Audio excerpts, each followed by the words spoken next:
We often get irritated with trucks on the road, but they have a purpose and a reason, as do cargo trains, airplanes, ships, and so forth. Thanks to distribution management, these modes of transport deliver products to fulfill our needs and demands.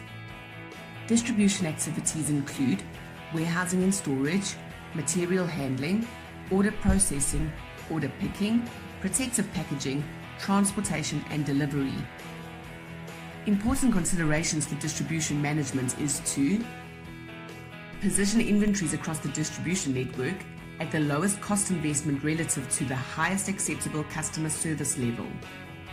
When companies want to bring more of the distribution channel into their control and eliminate subcontractors, this is called vertical integration.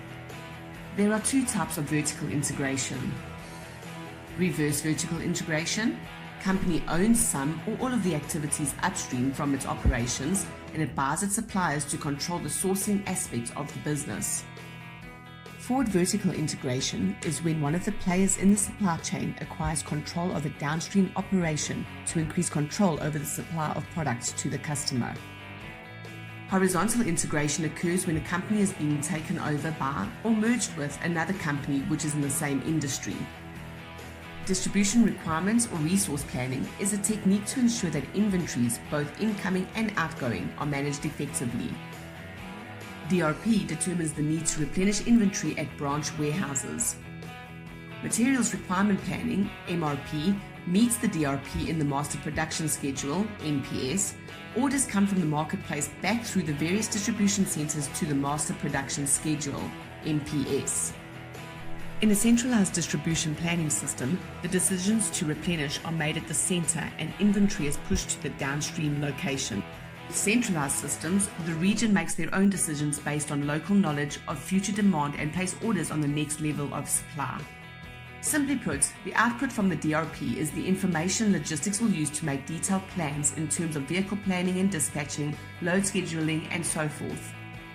DRP also provides information for the Master Production Schedule and MRP to create purchase orders and/or production orders. And the total demand for products originates by accumulating the sum of all the warehouse demands.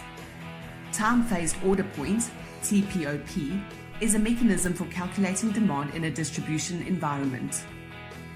There is an easy-to-follow example in your practitioner's guide that explains how this is done.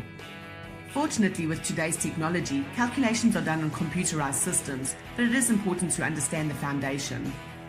And in order for DRP to operate effectively, the following information is required for each distribution center in the system: order quantity rules, lead times for supply, safety stock, forecast demand and orders, inventory and transits or on order, available inventory. With distribution planning, we have two lead times which need to be considered. DDDLT, demand during the distribution lead time, which is the lead time from the central warehouse, and DDFLT, demand during the factory lead time, which is the manufacturing lead time.